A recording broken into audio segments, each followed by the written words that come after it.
اور کچھ میڈیا میں بھی اس کے بارے میں ذکر ہوا ہے کہ افغانستان کے جو نائب وزیر داخلہ ہے یا ہماری اصطلاح میں وزیر مملکت ہے صدر ابراہیم، وہ بھارت گئے ہیں بات کیا کی جا رہی ہے؟ بات یہ کی جا رہی ہے کہ افغان طالبان تیار ہو گئے ہیں، وہ ہندوستان کو اڈا دیں گے یا اڈے دیں گے پاکستان کے خلاف استعمال کرنے کے لیے۔ پہلے آپ سے یہ جاننا چاہوں گی، جو ٹیلی فونک رابطہ ہوا ہے جے شنکر اور افغانستان کے وزیر خارجہ کے مابین، آپ کی نظر میں اس کی کیا اہمیت ہے؟ جی اہمیت تو ہے اس کی، لیکن سب سے پہلا سوال اس کی اہمیت کو اگر ہم نے دیکھنا ہے تو یہ بھی ایک سوال تو ذہن میں آتا ہے کہ یہ انیشیٹو کس نے لیا؟ تو یہ جو ہے کال جو ہے افغانستان سے آئی جے شنکر صاحب کو۔ پاکستان گئے ہیں اور کچھ میڈیا رپورٹس میں، جس میں بی بی سی بھی شامل ہے، کچھ انڈین میڈیا بھی شامل ہے اور کچھ سوشل میڈیا پہ جو پوسٹیں ہوئی ہیں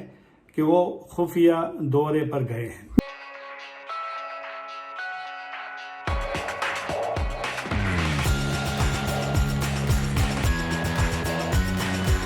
وہاں پہ غربت کی تخفیف میں افغان طالبان کے ساتھ تعاون کرتا ہے، تو افغان طالبان کو یہ مدد لینی چاہیے، یہ عقل کا تقاضا ہے، افغان طالبان کو یہ تعاون وصول کرنا چاہیے۔ لیکن افغان سرزمین جو ہے، اب اس میں دیکھیں مزہ کا خیز بات کیا ہے۔ مزہ کا خیز بات یہ ہے کہ جیش محمد، لشکر طیبہ، حزب المجاہدین، حرکت المجاہدین، یہ وہ تنظیمیں ہیں کہ جن کے حوالے سے پاکستان پر ہندوستان کے الزام ہیں کہ یہ تنظیمیں پاکستان میں کام کرتی ہیں، یہ تنظیمیں یہاں پہ ٹھکانے رکھتی ہیں، یہ تنظیمیں یہاں پہ ان کے مراکز ہیں، ان کے ٹریننگ کیمپس ہیں، اور مرید میں اور بہاولپور میں اور باقی شہروں میں جو ہندوستان نے اٹیکس کیے عام سویلین آبادی پہ، تو انہوں نے یہ الزام لگایا کہ ہم نے ان مراکز کو نشانہ بنایا ہے۔ ان کو لگتا یہ ہے کہ افغان سرزمین کہیں ان تنظیموں کے لیے استعمال نہ ہو۔ اب انڈیا میں کے میڈیا میں اس بات پہ بھی جو ہے وہ بات کی جا رہی ہے کہ افغان طالبان نے یقین دہانی کرائی ہے ہندوستان کو کہ افغان سرزمین ان تنظیموں کی جائے پناہ نہیں بننے دی جائے گی۔ یہ نہیں ہے کہ جے شنکر صاحب نے کال جی، لیکن یہ چیزیں پہلے سے طے ہو جاتی ہیں کہ کون کال کرے گا، اور اگر کال ریسیو کرنے والا جو ہے وہ حامی بھر لے تو پھر کال ہو جاتی ہے۔ تو یہ ایک بڑا خاص طور پہ اس وقت اس کال کا ہونا زیادہ میرے خیال میں اس کی اہمیت ہے۔ جی بالکل، پہلگام واقعے کے بعد اور اس لیول پہ ہونا، کیونکہ اس سے پہلے بھی ہم جانتے ہیں کہ بھارت کے جو سیکرٹری خارجہ ہیں ان کی اور امیر متقی کی جو ہیں ان کی ملاقات دبئی میں ہوئی تھی، اور جو رپورٹ ہوئی جو چیزیں وہ بڑی اہمیت کی حامل ہیں۔ پہلے تو دیکھیے یہ ہے کہ واگا اٹاری بارڈر تو اٹاری بارڈر طرف بند کر دیا تھا نا بھارت نے 23 اپریل کو، تو اس وقت بھی ہم نے یہ ذکر کیا تھا کہ افغانستان کی جو ایکسپورٹس ہوں گی بھارت، ان کا کیا ہوگا۔ جی، تو تقریباً 160 ٹرک رکے ہوئے تھے افغانستان کے بھارت کی ایکسپورٹ کو جو چیزیں جا رہی تھیں اس کے لیے، اس میں ڈرائی فروٹ ہی ہے زیادہ تر، تو وہ اب بھارت نے ان کو اجازت دے دی ہے کہ آپ ٹھیک ہے جی، پاکستان نے بھی اجازت دے دی۔ ہمارا تو کوئی اس میں، ہم نے تو پہلے بھی انکار نہیں کیا تھا، لیکن چونکہ ٹینشن چل رہی تھی تو کچھ ہم نے بند کی ہوئی تھی چیزیں،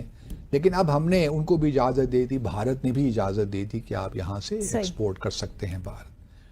تو یہ ایک بڑا اہم طالبان کی حکومت کے لیے ایک اہم قدم ہے۔ یہ یوں کہہ لیجئے کہ وہ سمجھتے ہیں کہ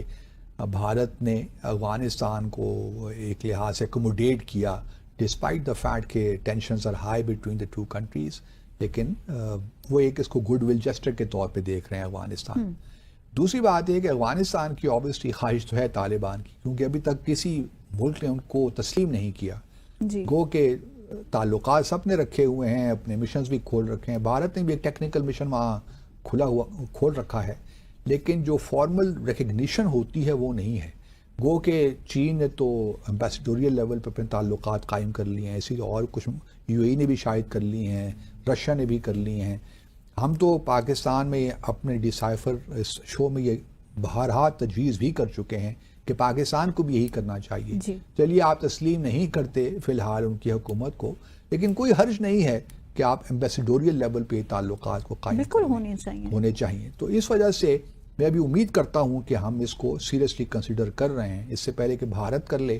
ہمیں چاہیے کہ ہم یہ انیشیٹو لیں، اور کم از کم کیونکہ ہمارے لیے افغانستان بہت امپورٹنٹ ہے، اور کئی بار ہمارے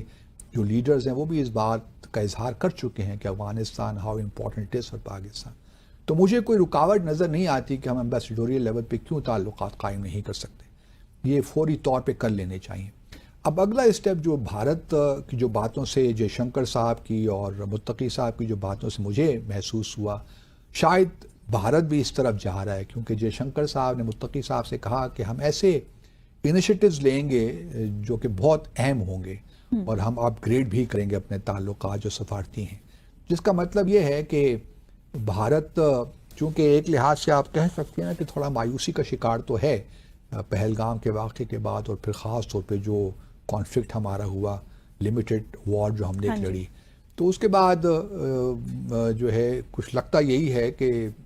میں ابھی یہ تو نہیں کہتا کہ وہ تسلیم کر لیں گے ان کی حکومت کو، لیکن یہ ضرور ہے کہ وہ اپنے جو مشن ہے ان کا سفارت خانہ اس کو اپ گریڈ کر دیں گے. یہ بھی یاد رہے کہ حامد کارزائی کی حکومت میں، اشرف غنی کی حکومت میں بھارت کافی ان تھا افغانستان میں، اگر آپ کو یاد ہو، اور تقریباً 3 سے 5 بلین ڈالر کی، 3 بلین ڈالر کی آپ کہہ سکتے ہیں کہ انہوں نے وہاں انویسٹمنٹ کی. بہت سے سوشو اکنامک پروجیکٹس ہیں جس میں بھارت نے انویسٹ کیا، بلکہ وہاں کی جو پارلیمنٹ کی بلڈنگ ہے وہ بھی بھارت نے ان کو بنا کے دی، اور بہت سے ہاسپٹلز بھی بنا کے دیے، روڈ انفراسٹرکچر بھی، بلکہ ایک اور سلما ڈیم جی ہے وہ بھی بنا کے دیا بھارت نے. تو بھارت نے کافی انویسٹ کیا ان سالوں میں کارزائی صاحب کی اور اشرف غنی کی حکومت کے دوران. تو اب افغانستان یہی چاہتا ہے کہ بھارت کو دوبارہ لایا جائے اپنی اکنامک ڈیولپمنٹ کے لیے، کیونکہ بہت سے پروجیکٹس ابھی رکے ہوئے ہیں جو بھارت نے شروع کر رکھے تھے. تو ایک نیچرل سا انٹرسٹ ہے کہ جی ہم نے، ان کا خیال یہی ہوگا کہ ہم تھوڑا سا اگر بھارت کی طرف جائیں گے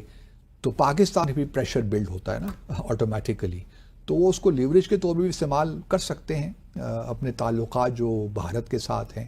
تو ان کو پاکستان اور پریشر بلڈ کرنے کے لیے کر سکتے ہیں. پریشر میں تو نہیں آنا چاہیے، لیکن ایک ریئلسٹکلی اگر چیزوں کو دیکھیں تو میں سمجھتا ہوں ری تھنک کرنا چاہیے، اور یہ ہے کہ پری ایمپٹ کرنا چاہیے بھارت کو. ہم خود اپنے ہاتھ میں انیشیٹو ہونا چاہیے، ہمیں ری ایکٹیو بھی نہیں ہونا چاہیے. ہماری پالیسی کا ماضی میں یہ ایک المیہ رہا ہے کہ ہم ری ایکٹیو رہے ہیں، ہمیشہ پرو ایکٹیو نہیں رہے.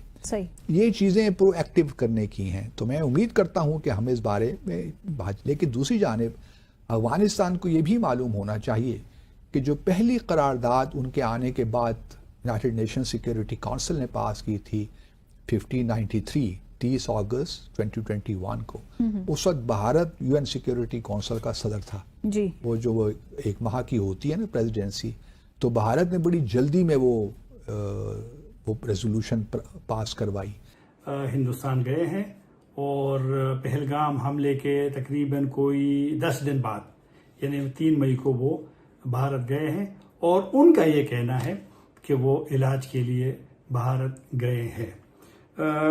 میں نے جو ایک صحافی کی جو ذمہ داری ہوتی ہے کہ افغانستان سے یا ان کی وزارت سے معلومات کی جائے کہ یہ خبر درست ہے یا نہیں ہے، تو میں نے جو افغانستان حکومت کے مرکزی ترجمان ہیں ذبیح اللہ مجاہد صاحب، اس کو میسج کیا. اس کا اس وقت تک جواب نہیں آیا جب میں ویڈیو ریکارڈ کر رہا ہوں. میں نے تقریباً کئی گھنٹے انتظار کیا، جواب نہیں آیا. پھر جو وزارت داخلہ ہے افغانستان کی، ان کے جو وزارت داخلہ کے ترجمان ہیں مفتی عبدالمتین کانے، ان کو بھی میں نے میسج کیا تھا، انہوں نے بھی ابھی تک جواب نہیں دیا، اور دونوں نے یعنی تردید بھی نہیں کی جو رپورٹس آئی ہے. میں نے